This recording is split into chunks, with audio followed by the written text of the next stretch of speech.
back at it again with some more Velocity versus Heat in this edition of the Battle of the B-Shows. This week, Raw and SmackDown feature the first qualifying matches for the King of the Ring tournament. Triple H gained an undisputed title match with The Undertaker at the pay-per-view.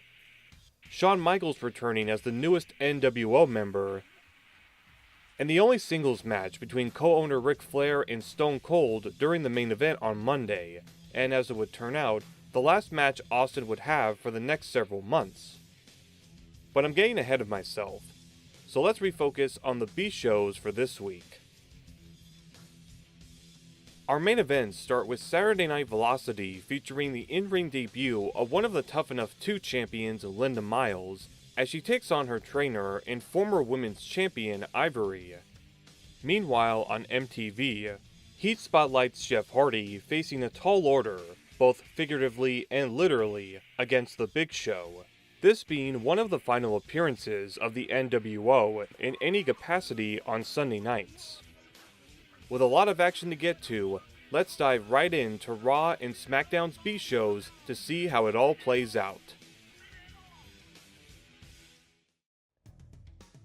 We kick off the Blue Brand action on TNN with Test taking on Randy Orton, as Al and Michael mentioned Test getting the win over Triple H 2 weeks ago on SmackDown. The former Union member jumps the rookie before the bell, laying some punches and kicks in the corner before tossing the future Legend Killer to the outside. Test chases Brian Hebner out of the ring for daring to do his job, giving Randy a chance to dropkick the big man over the top rope. After getting a chance to catch his breath, Orton then attacks in the corner, but Test reverses a whip to the turnbuckle and nails the clothesline. He does it again in the opposite corner, keeping momentum on his side as he body slams the former OVW star, but misses the grounded elbow. Despite a quick recovery to send Randy off the ropes, the son of Cowboy Bob nails a DDT before avoiding another corner attack from the former TNA member. The future IC champion starts his comeback with a leaping forearm and clothesline off the ropes, before hitting the crossbody off the top for a 2 count. Test is able to reverse and land the pump handle slam for his own near fall, but Randy ducks the big boot to hit the overdrive for another close count.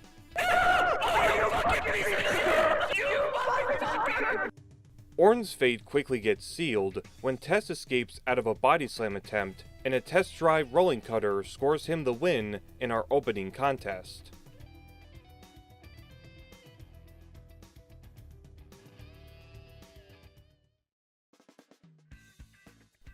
We carry on with the Godfather taking on Hugh Morris, with this being Godfather's last WWE match for over a decade. Just as Test did earlier, Godfather attacks the former WCW star while he makes his entrance, and starts going on offense in the corner. Bill gets sent off the ropes, but stops himself from getting knocked down with a sidekick before clotheslining the former Papa Shango out of the ring. Godfather pulls Morris out of the ring, but gets outsmarted again when he misses an elbow drop before Hugh gets back in for the clothesline.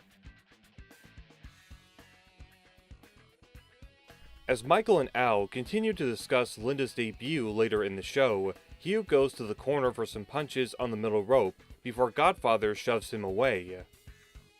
The former Nation member then hits what Snow calls the organized crime kick, and follows by choking DeMott with the top rope, and a flying clothesline off the ropes for a 2.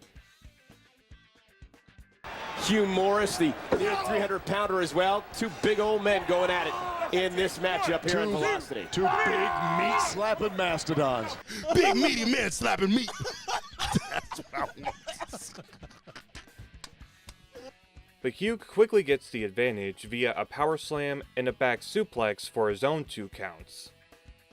When the former tag team champion gets sent across the ring, he lifts the boot up to stop DeMott, and tries to put his feet on the ropes for a sneaky pin, but Teddy Long quickly catches him. Godfather then goes to grab the ring bell for a weapon, but becomes the distraction needed. When Teddy intercepts to send it back out, he attacks Morris in the throat with his cane to get the win.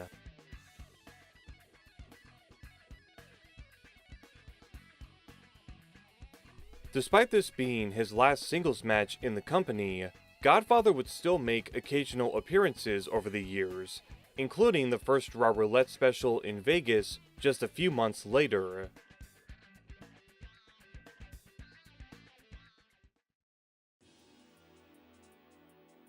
We continue with some Cruiserweight action, as Chavo Guerrero takes on Funaki, while Michael hypes up The Rock's upcoming interview on Confidential right after Velocity.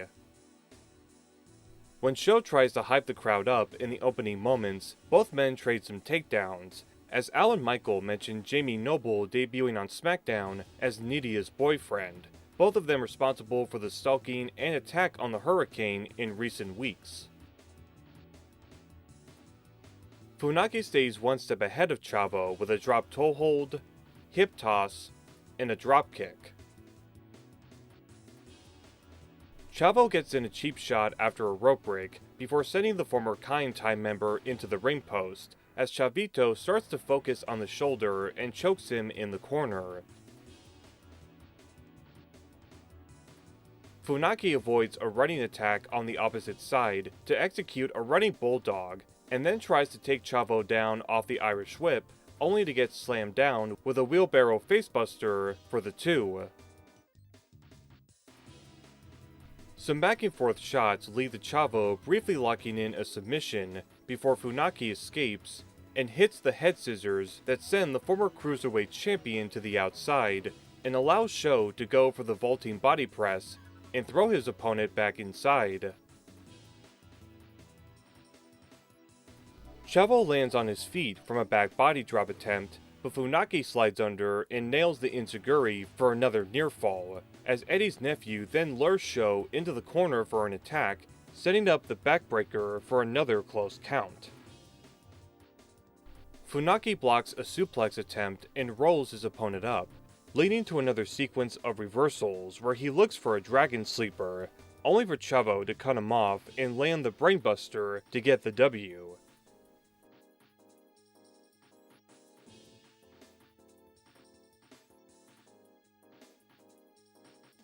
We then go to the trainer's room, where Linda is warming up, as Jackie meets with her to reflect on how far both women have come from their tough enough journeys, before asking to be in Linda's corner, which Miles is more than happy to oblige.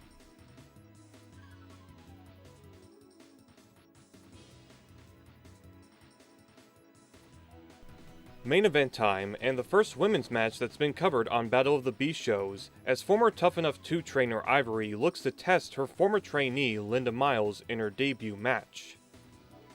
As Linda comes out to Rob Zombie's Feel So Numb, which, not surprisingly, has been dubbed over on the network version of this episode. Ivory immediately slaps Linda and takes her down to get a quick victory, but Linda doesn't quite get her shoulder up for the kickout before trying to even things out. The former RTC member attempts to keep Miles grounded with a headlock, but Linda reverses to lock Ivory in a head scissors. Ivory is able to recover and hit a shoulder block before the Tough Enough winner stops her briefly, until the veteran instincts of her opponent kick in to drop toe hold the rookie onto the bottom rope while keeping the offense going. The former Tina Moretti telegraphs a rebound dropkick and nails the grounded leg drop for the near fall. As Al lists the attributes that could help both Jackie and Linda in the ring, Ivory lands the neckbreaker before getting sent down with a clothesline that helps Linda start her brief comeback, ending with a delayed suplex, but isn't enough to put her away.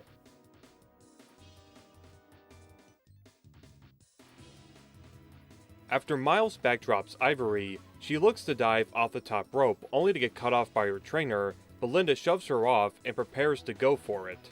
But when the referee checks on Ivory, Jackie gets on the apron to shove Linda off the ropes and give an opening for the veteran to get the win, as Al questions what Jackie just did. Velocity wraps up with Ivory and Jackie celebrating their successful ploy while Snow heads into the ring to console Linda after her loss.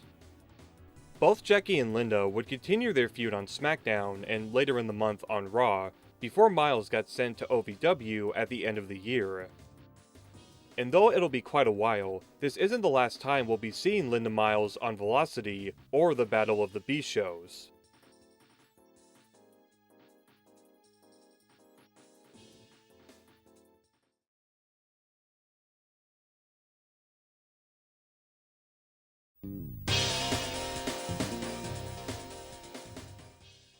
Much like last week, Coach opens Sunday Night Heat on his own, before being joined tonight by D'Lo Brown for play-by-play commentary, as we start the action with a battle of the Flock versus the Dudley Boys, when Raven goes one-on-one with Spike Dudley. We're shown Terry interviewing Coach's former broadcast partner earlier in the day, with Raven claiming that fate has brought him to where he is now, and that he won't be held accountable for his actions. A tie-up in the corner helps Raven throw some rights and chest slaps before Spike reverses an Irish whip attempt and tries for the Dudley Dog, only to drop toe-hold Raven into the turnbuckle. Spike's second attempt at his finisher gets stopped when the future NWA champion pushes him away and knocks him down with a clothesline off the ropes and a knee lift that sends Brother Runt to ringside. Raven hits the Russian leg sweep into the barricade before going back to the ring and begin targeting the head, as D'Lo and Coach mention what Stone Cold may have Ric Flair do now that the Nature Boy is his personal assistant. Well, anyhow.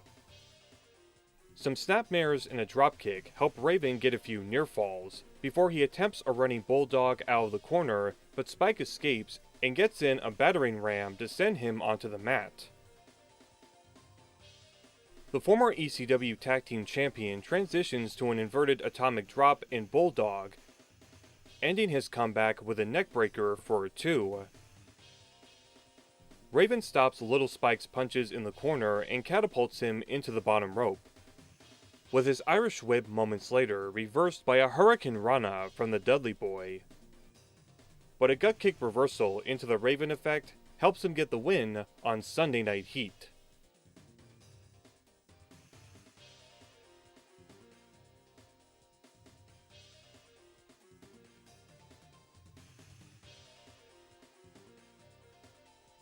It's once again time to stop by Planet Stasiak this week, as Shawn Stasiak goes head-to-head with Crash. Crash stops by the announce desk to hand Coachman a note saying that he'll orbit Planet Stasiak. As Shawn shows how he feels about that comment by shoving the Holly cousin before throwing him over the top, but doesn't stop Crash from sliding back in and negotiating a hip toss and dropkick. D'Lo repeats Jacqueline's line about Stasiak having $1 million body and a 10-cent brain, as Crash attempts a middle rope Hurricane Rana, only to get caught into a sit-out powerbomb from the former Meat, as the voices in Shawn's head stop him from going for the cover, but he makes up for it with a hammer throw across the ring. A few more Irish whips and a vertical suplex assist the former Natural Born Thriller for a near fall. While Coach mentions Bradshaw winning the Hardcore title on Raw, Crash hurts his back trying to lift up Stasiak, allowing Shawn to attack it and land a back suplex. But while Crash is still able to take him down with a neckbreaker, his bad back prevents him from going for the pinfall. As both men get back to their feet, the alleged super heavyweight starts his comeback with some clotheslines, but gets caught in the arms of Stasiak and sent back first into the turnbuckle. D'Lo and Coach continue to discuss the potential Stasiak would have if he stopped listening to the voices, as said potential superstar hits the sidewalk slam for another kickout before sending Crash off the ropes, but gets caught with a roll-up from out of nowhere and giving the 1-2-3 to Crash, bat back and all, as Planet Stasiak fails to get another victory on Heat.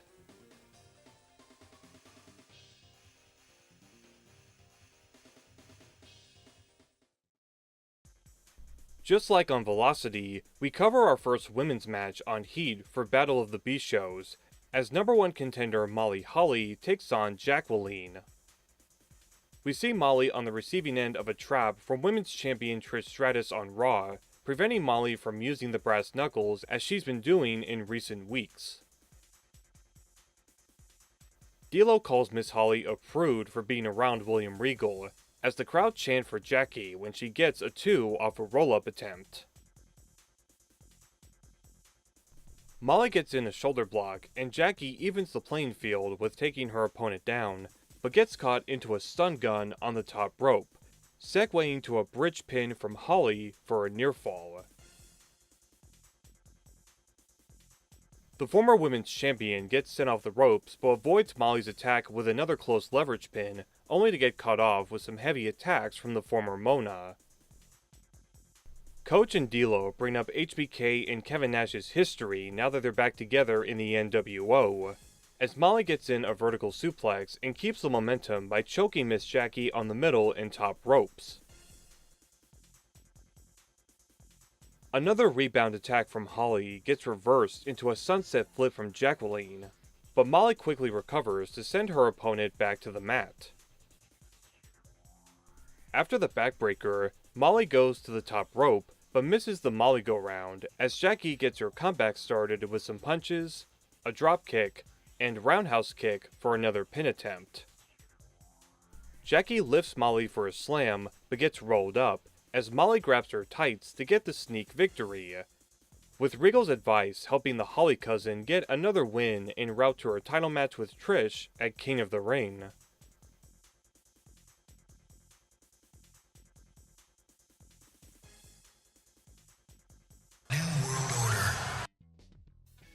We hear Rockhouse playing on Sunday Night Heat as the NWO's Big Show faces Jeff Hardy in the main event. A replay is shown of Jeff going after Undisputed Champion Undertaker on Raw, wanting to go back to his quote extreme roots, but the dead man later takes out Matt while trying to find him backstage. As Jeff plays to the crowd, Big Show easily grabs and throws him off the middle rope to start the match.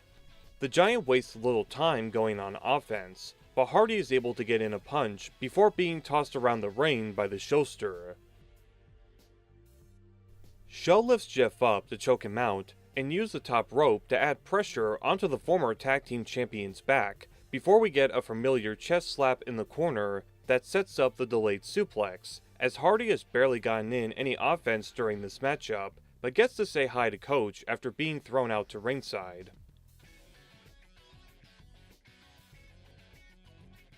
The future Willow fights to get back in, but is quickly knocked back down, and out of instinct, Jeff grabs a chair to stop Big Show, but the former WWE Champion punches the chair out of his hands. Hardy gets a small chance to fight back as he attempts a middle rope dive, only to get caught by Captain Insano, but Jeff gets in reach of the chair and uses it to hit Big Show in the head for a disqualification. Jeff shows little care for the loss as he hits the Swanton Bomb before heading up the ramp, as Heat goes off the air with Big Show angry and frustrated.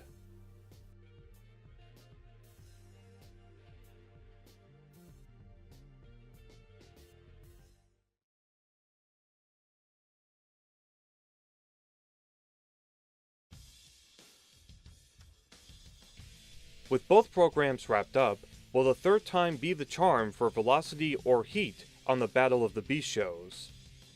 While I felt that each had some positives and negatives this week, I'm giving it to Velocity. Randy Orton vs. Test and Godfather vs. Hugh Morris were both solid TV matches, and I felt Chavo vs. Funaki was the best match across both shows, a testament to how consistent the Cruiserweights continue to be. The major flaw on SmackDown's B-Show was Ivory vs. Linda Miles, but I don't blame either woman for that reason. While keeping the pacing of the match fairly basic for Linda, Ivory was able to help carry her through it, and in all fairness to Miss Miles, most of the offense wasn't too bad. Ultimately, my problem was creative putting Linda in the ring fresh off of Tough Enough for the sake of capitalizing on whatever momentum the show still had. And Jackie betraying Linda towards the end wasn't going to make much of a difference. Heat was a mixed bag for me, as Raven vs. Spike Dudley was another good match between ECW veterans making the most of whatever TV time they had. And I also liked Molly vs. Jacqueline, and thought it helped showcase Molly's more aggressive and sneaky character work, continuing the push towards her potentially using those tactics to win the Women's Championship in 2 weeks.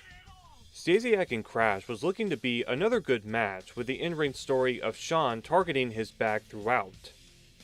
But the actual story they choose to tell of Stasiak and his voices preventing him from getting a win, even with Coach Indilo criticizing him for it on commentary, is becoming a slight frustration with watching Shawn's matches thus far into the series, and frankly to see Stasiak being booked like this.